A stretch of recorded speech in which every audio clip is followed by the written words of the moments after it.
So those are control variables. How does this fit into the overall research process? And so this is where I want to start thinking about like what research problems are, how that research problem influences the research process, and then the steps that we would take in actually setting up the research process. So the overview for this part of this week's content is to figure out what a research problem is, to identify why maximizing generality is what it is and why it's important, and then to go through the overview of the research process. And for this, I'll identify the very particular parts of it that will actually map on to your research projects as well. Okay, but the thing that I want you to look at is also like if you're doing course readings or where you're doing research for other papers or something along the lines, to think about the research problems that are motivating some of that scholarship, and then see if you can see how they're actually taking these steps as they're setting up their research project. Okay, so a research problem should always take the form of a question, and it should always take the form of a question about how concept A is related to concept B. And so this is where you want to be able to pull back and actually use those conceptual abstractions that we'd talked about before earlier in the course, where instead of just focusing on variables and things, what you want to do is to focus on kind of more abstract concepts. And so this means if you're making questions, some questions are certainly a lot better than others because some questions will maximize generality and general applicability, and others are going to be like super myopic. So you're going to want to avoid the myopic questions and shoot for the more maximally general questions. So here's an example looking at the election that we had in the fall of 2019. So a year ago, we were in the middle of a federal election campaign, and a really crappy, to be frank, research question could be, why did voters support Justin Trudeau and his party, the Liberals, in 2019? Why would people support this very particular individual in this very particular year? You can see why this is not a great formulation of a research question, because these aren't concepts. We're talking very specifically about an individual in a very tightly defined time period. There's a better way to phrase the question to maximize its general applicability rather. So instead of saying, why did voters support Justin Trudeau, or why did voters support the Liberals in 2019, you could ask, why do some people vote Liberal? Why do some people vote for a particular political party? And I would say this is better, but it's also geographically bounded. So you're expanding the question into a broader kind of general statement about why do people vote the way that they do, but it still is often tied to a particular election or a particular set of concerns. So better questions, and I would argue questions that have actually sparked a great deal of research, are, when do voters support incumbent parties that are already holding office? When do voters support challengers, parties that aren't already in office? Why? Why do you have these differences for when they're supporting incumbents and when they're supporting challengers? This opens up a whole host of larger research questions, and it means that you can ask the kind of questions that would actually let you maximize generality. And so each iteration of these particular questions becomes more relevant across more contexts. It becomes more generalizable. And this is the kind of goal that we want to have. So to remind you, like, why do we care about generality? Generality is the goal of the scientific method. We want to be able to explain these relationships between abstract concepts and like use the empirical evidence that we're generating from these research projects in as many places as possible. Like being able to do generality and to generalize is one of the goals of the project that we've got. The other thing that you should think about in terms of like why we should try to maximize generality is that the answer that you can generate from a more generalizable question or more general question, like that third set, like why do people vote for incumbents? Why do people vote for challengers? It will carry implications beyond the original puzzle that motivated like a single project. And so for the graduate students in the room, this is why you're going to want to, like, general questions for you will spin off into other forms of research. And so if somebody says, where is your research going next? If you have a maximalized, like, general research problem, you can say, well, I'm going to build on this because it's got implications beyond the original thing that motivated my study. And like, look at how smart and amazing I'm like, my well-developed research program isn't this great. You should totally hire me for a job. It's amazing. For other students who are like, I don't want an academic career and I can't imagine ever having that conversation with someone. The other reason why you should care is that the more generally you state your research problem, the better your access to resources to be able to do a good job answering it. So I see this in other courses where students will set a research question that's actually really, really narrow.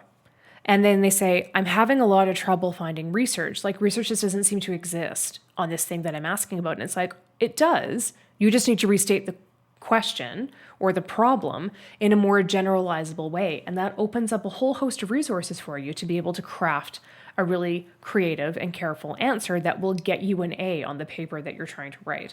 And so, like, the number one pitch I would have for generality, particularly for undergraduate students, is that if you think about the problem that you're interested in, like, you could be motivated by something very specific, but if you think about how to generalize that into a broader statement, that means that the information that you can pull and draw on to be able to answer your question is going to be bigger. You can be more creative. You can get those A's. I get the A's. Right. So you have increased access to literature. You've got increased access to research. And you can be more creative in how you're answering that question. So how exactly do we do this? What are the steps of the research process?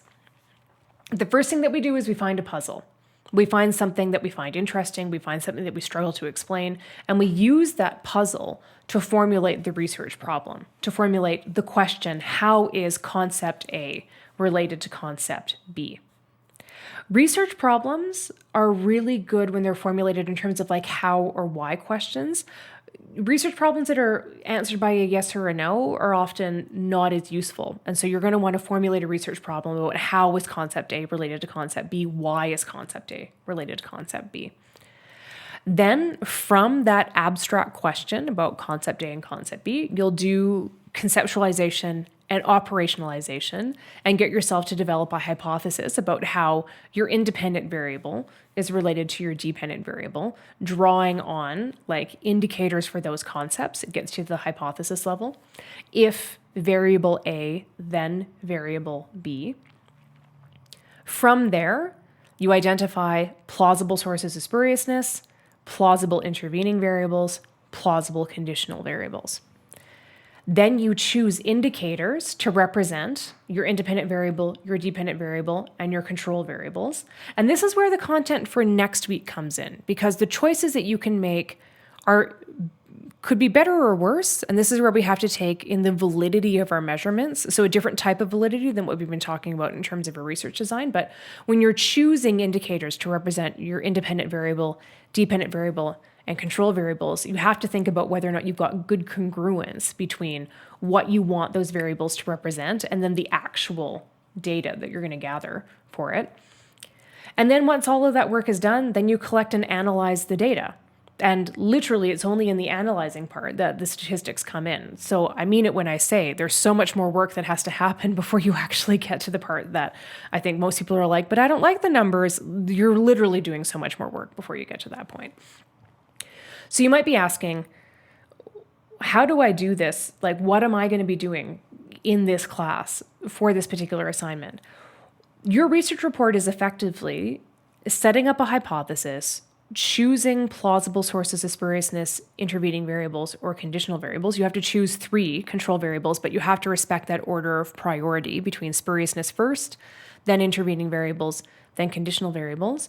Then you'll choose your data set, the Canadian election study in 2019 or the American national election study in 2016, and you'll pick variables, and then you actually have to do the data analysis. So your stages of data analysis are as follows. First, you test the hypothesis. First, you test to see if your independent variable and your dependent variable actually covary in a patterned, consistent way that matches the conjecture in your hypothesis. So the first thing that you do is you test your hypothesis to see if that first straight up covariation between your IV and your DV actually is as you expected it to be. If it is, and only if it is, then you test for sources of spuriousness. Then you interrogate that hypothesis to see if it's genuine, a genuine association between that IV and that DV, or if it's actually caused by this common cause, this factor that's actually driving both the independent variable and the dependent variable. So you first establish covariation, you confirm that it's the way that you thought it was going to be in your hypothesis, then you address spuriousness. Once you rule out spuriousness, once you can say my relationship between my independent variable and my dependent variable is non-spurious, once you're confident you have a non-spurious relationship, once you're confident that that connection that the IV has with the DV is genuine, then you test for intervening variables. Then you test to see why that association exists, why that covariation exists. And once you confirm that, then you can test for conditional variables. Then you can test the conditions under which this relationship that you've already interrogated quite, rigorously, why that actually exists, where it exists, like the conditions under which you can generalize that it holds. So what you would need to do for that first stage of your research report is to build the hypothesis first. And one way to build a good hypothesis is to think about a research problem, is to think about something that genuinely captures your interest. I'm sure all of you have things about like political science or development or like foreign policy or any number of things that genuinely interests you. So think about questions around that. And that will be able to lead you to the kinds of questions that can lead you to a reasonable hypothesis. Then you're going to want to look at the choose an election, like one of the data sets that you have available to yourself, the Canadian election study or the American election study, and like see if there are, even before you get to that point though, once you've got a hypothesis, you're going to want to think about potential control variables. So this is my pitch for attending Thursday's class, because some of you will be able to, I'd say straight out of the gate, spuriousness isn't going to be a problem for this particular hypothesis because, whereas others are going to have to say, I really have to be carefully test for spuriousness. So for some of you, because you only test for 3 control variables in your research report, you'll test for 3 sources of spuriousness and then you're done. But for others of you, you won't be testing for spuriousness at all. And so if you're like, how? Why? How do I get this magical hypothesis where spuriousness isn't a problem? Stay tuned. We'll talk about that when we come together in class on Thursday. But this is the kind of thing that you need to think about.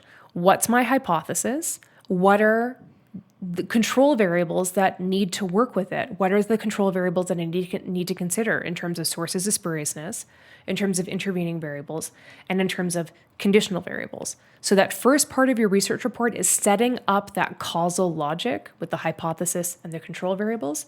The second part is actually testing it with statistics.